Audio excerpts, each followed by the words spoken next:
Hi everybody, so I'm on the way to Target and I have $30 to spend there, so we're gonna do a reading vlog.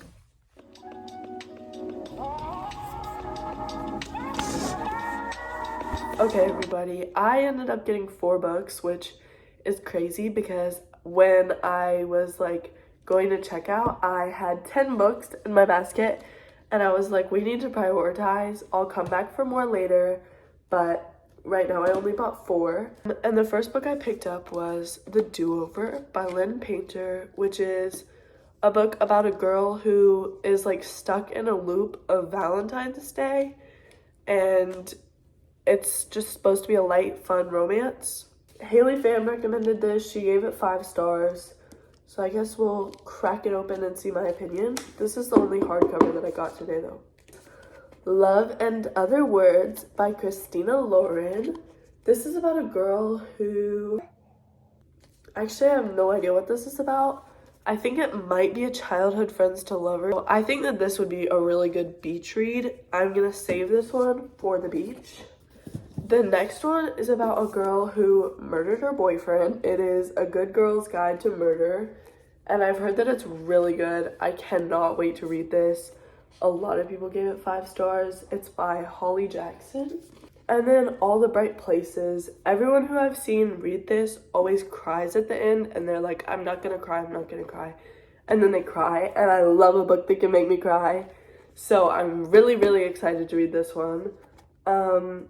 It's about a guy who's fascinated by death, a girl who lives for the future, and then they meet on a ledge. So, yeah. I'm about 60 pages in, which isn't a lot, but I'm really hating it. Like, right now, where I am in this book, I would... Here's the thing.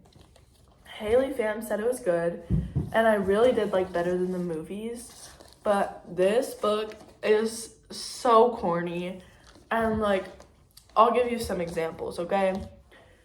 So, the first example was the girl, oh my gosh, okay, the first like Valentine's Day, the girl she was like outside of the guy's car, and she goes, no, and then she's like, I didn't realize I said that out loud, which I hate when books do that. Like, yes, you did. I've never once gone, no, and then been like, oh my gosh, did I just say that out loud? Like, be so for real. Anyways, and then I have the page bookmarked. This is page 53 that this happens, 52 that this happens. So the guy is in the girl's bathroom with the 2 girlfriends, which is like weird, but whatever. And then he says another, like, he says a whole nother level, which I say a whole nother level. And then this girl named Rox goes, I've showed you every dictionary page that is not shockingly absent of another entry, and I've dragged you into Miss Brand's honors class and garnered her professional opinion, which of course was in my favor, because it is not a word. It is what confused rednecks say when they aren't sure whether they should say other or another. Which, like, okay girl, we get that it's not a word, but like, why are you such a pick-me? And that's this girl's best friend. So I guess Lynn Painter is trying to like be relatable to high school, but that just made me mad.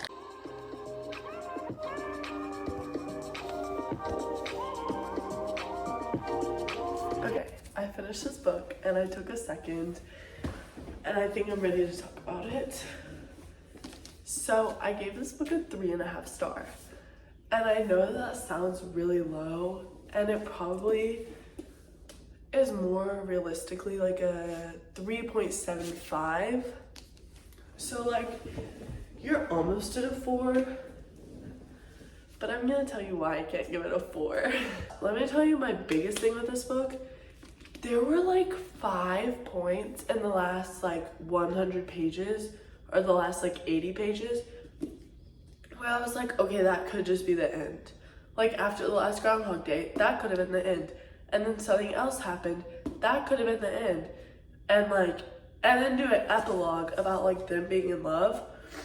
And then like something else happened and I was like, okay, if this isn't the end, I swear. And then he just like, it keeps going. The ending that actually ended up being the end was so cheesy, and the one that I wanted to be the end gave me butterflies, and I was like, if this is the end, this could be like a 4.5-star book. But then the actual ending was so cheesy. Here's the thing. If you just want to read a light romance around Valentine's Day where it's a Groundhog Day trope and you want to read like a light love that will leave you happy and not crying, this is a book for you if you're really in the Valentine's Day spirit. But I read this in March, so like,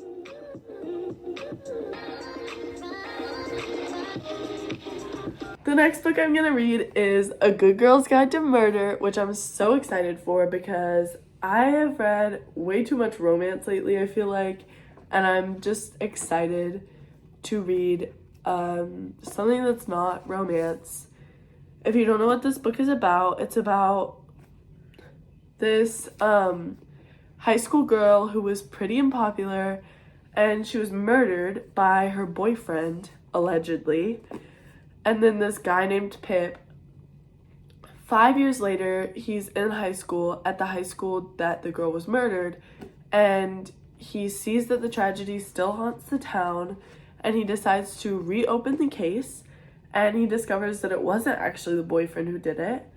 I have not read a single page of this book. I wanted to get in this little vlog before I open it, but I'm really excited to read this. I don't think I would have picked it up if I saw it in the bookstore and just read the back, because it sounds like something I wouldn't really be that into, but I've heard raving reviews about it, so the writing must be really good, and I think that it will surprise me. I'm gonna make a coffee and read it. I don't really feel like filming right now, so I think I'm gonna log off for the night, but maybe I'll see you tomorrow and be like 50 pages in. I'm jumping straight into this. The last time you saw me was yesterday for me, and I am currently... Okay, I passed part 2. Part 2 was page 102, and now I'm on page 128. So I'm like 25 pages past part 1 of this book. Like, I finished part 1, and I love it so far. I cannot put it down. Like, I never read 128 pages in a day, but I did with this book, and it's so good, and I'm like addicted, and I'm making all my own theories in my head. The writing is amazing. It does get a little confusing at times, but depending on how the rest of this book goes, I think this has 5-star potential. Okay, today's gonna be so eventful for reading, but I forgot that there's this like giant lounge in my apartment building, so I think that we're gonna go to that.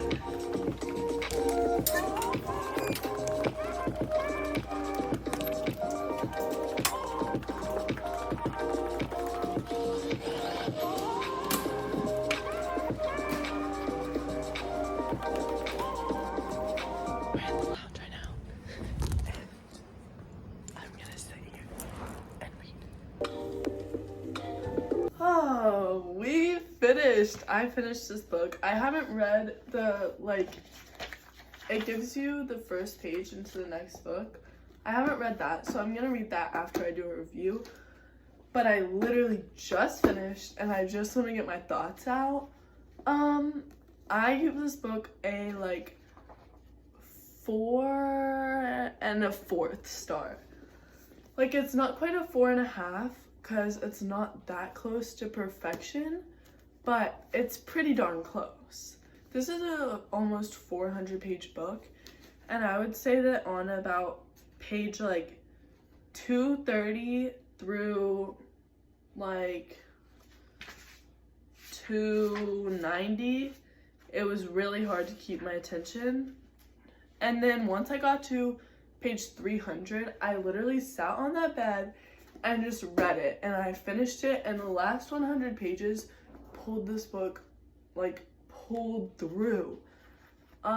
It was so good. I don't want to say anything because it's probably gonna spoil, but if you're literally anyone, go get this book. Another thing that I really, really love about this book is it ends and it gives you the perfect amount of closure where it's like you could just read this book and not read the sequel and be fine, which I love because I hate it when it's like ends on a cliffhanger and I have to go buy the sequel because I have other books that I need to read. So this book gives the perfect amount of closure. It's great writing. Yeah, it was a really good book. Hey everybody, so I just finished editing the A Good Girl's Guide to Murder part of this video, and the video is like as long as I want it to be. I don't want the video to get any longer. So I think I'm gonna end it here, and if you want to see those other books that I bought at the beginning of this video, go check out other videos on my channel that are coming in the future because I will be reading them later, but I just don't want to read 4 books in one video. That's just a lot. So yeah, bye! Thank you for watching!